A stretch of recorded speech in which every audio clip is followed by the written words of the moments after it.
はい、皆さんこんにちは。エコドライブの鈴木です。今日はですね、先週行われたテスラの株主総会、これについて話をしようと思ってるんですけども、結構ね YouTube とかにも上がってるので見ることはできると思うんですけど、ご覧になった方いらっしゃいますかね。よく報道されてるニュースなんかではね、イーロン・マスクの、8兆円にも上る、報酬のことばかりですね、報道されてるんですけど、株主総会で、イーロン・マスクさんがね、登壇してビジョンについて語ってたんですね。でこれについてね、あんまり話題になってない印象だったので、今日はね一応3つのポイントで、サクッと解説したいと思います。1つ目はね、ロボタクシーついに開始かっていう話なんですけど、いやーついにね始まりそうですね、ロボタクシー事業。前々からね、噂もされてたし、イーロン・マスク自身もね、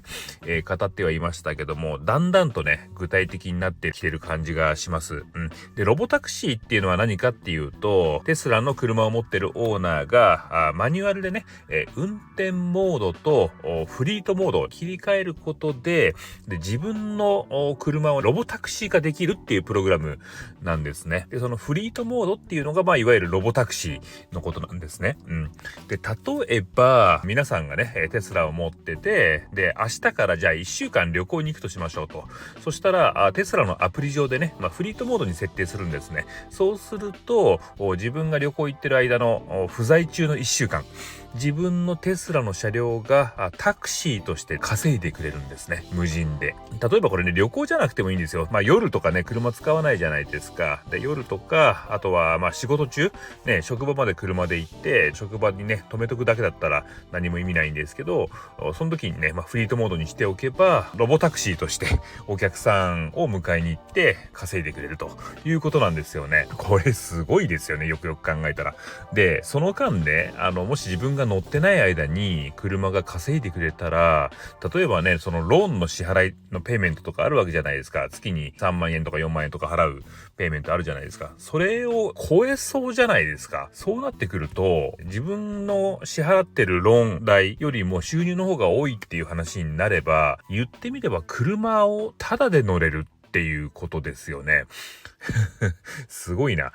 車がタダで乗れる時代が到来かっていう話ですよね。で、このロボタクシーに関しては8月8日に新たに発表されるっていうことなので、ちょっとね、これは僕個人的にもかなり楽しみにしています。で、2つ目ですね。2つ目は、オプティマス、ヒューマンロボット事業ですね。これに関して、テスラが本気で開発してますよっていう話ですね。で、そのヒューマンロボット、これね、歩くだけじゃなくて、もちろんね、AI を、搭載していろんなことをしてくれるようになるそうですよ。例えばですけど、犬の散歩だったり、子供の遊び相手になったりとか、あとは洗濯とか食器洗いとか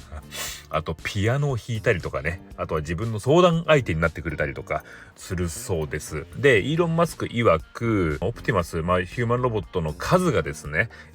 人類の数の2倍、だから人類の数と1対2、最低でも1対1って言ってましたね。つまり人類1人当たり2台所有っていうことですかね、1対2だと。イーロン・マスクさんが語ってた印象的だったのは価格ですね。なんとね、作るコストがだいたい1万ドルぐらいに抑えられるらしいんですね。で、売値がね2万ドルぐらいを想定してるってことでした。これ聞いて皆さんどう思われます？高いと思いますかね？僕は欲しいと思いました。2万ドルで買えるのと。で車よりも安いじゃないですか、それって。だから僕個人的に言えばね、家にも欲しいし、あとは会社にも数台欲しいですね。でイーロン・マスクさん曰くね、まずはテスラ社で、所有すると。でテスラ社の中で実際に働かしてみるっていうことを言ってましたね。彼曰くね、様々な会社で、このヒューマンロボットの開発が行われてるんですけども、年間で1億台のヒューマンロボットが生産される可能性があると。でテスラは、そのうち 10% ぐらいのシェアを取ることになるんじゃないかっていうことですね。でこれが将来的にテスラっていう会社を、25兆ドル企業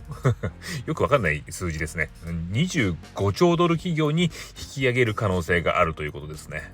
これ円に換算すると4000兆円っていうなんかもう天文学的な数字になってるんですけども、そうなってくると現在の S&P500 全体の価値の半分以上に相当するそうです。3つ目のトピックはですね、大型トラックのトレーラーヘッドのですねセミですね、精米の量産体制に入ることも言及しています。すでにですねこのセミに関してはペプシ、それからウォルマート、それから UPS などがすでにオーダーしてるんですね。でこれ僕の意見なんですけど、セミはね物流業界の、ゲームチェンジャーになるんじゃないかと思うんですね。これなんでかっていうとね、ディーゼルってめちゃめちゃ遅いんですよね。パワーはあるんでね、重いものを動かすのはいいんですけども、スピードはやっぱりね遅いんですよね。あとは高いんですよ。日本だと結構ディーゼルって安いイメージなんですけど、アメリカってすごい高いんですね。それが電気になることで、めちゃくちゃスピードが速くなる。なんかね、セミは1回のチャージで500マイル、キロに直すと800キロ走るそうです。それから自動運転を搭載することでドライバー不足をね解消できる。それどころか無人での走行が可能になったら、もう企業的にはもうメリットしかないですよね。ドライバーの人件費かかんないわけじゃないですか。ディーゼル入れる必要がないから、電気だけで、賄えるっていうことでね、かなり費用的には抑えられるから、これ導入する企業っていうのがねむちゃくちゃ増えるんじゃないかなと思いますね。最後にこれ僕の感想なんですけど、やっぱりねテスラっていう会社は車屋ではないんだよなっていうことをね、今回の株主総会で、再確認しました。今回の株主総会では、新型モデルの話もね、確かに含まれてたんですけど、大部分がね AI、それから自動運転ソフトウェア、それからハードウェアについての話題なんですね。で、車はね、そのテスラの巨大なエコシステムのほんの一部しかないってことをね、改めて感じました。ね、要はね、自宅の屋根にね、取り付けた、テスラのソーラーパネルで、まず発電するじゃないですか。で、その発電したものをテスラのパワーウォールっていう、バッテリーにね、貯めるんですね。それを電力を蓄えて、その電力を使ってテスラやそれから人型ロボットを充電すると、そのパワーウォールを使って充電すると、そして自動運転とか自律歩行させて、でそこで得られたデータを AI でトレーニングをして、でロボタクシーとか保険、それからその他サービスなどですね、その消費者向けのサービスっていうものを提供していくっていうね、壮大な計画なんですよね。でその要となるのが、ソフトウェアの開発速度であって、でこれがテスラの真の強みであるっていうことが、今回の株主総会で分かるっていうのをね、それがキーメッセージだったかなと思います。で個人的には、直近でねやっぱロボタクシーが楽しみですね。僕たちエコドライブでもね数台保有してるし、僕個人的にもね毎日使ってるので、もしね僕たちのような会社でもロボタクシーで収益を得られるってことになればですね、これ新たなやっぱり収益源になるわけですよね。でしかもロボットもねこれ2万ドルで買えるなら欲しいですよね。でも家の中でロボットと共存するってどんな感覚なんでしょうね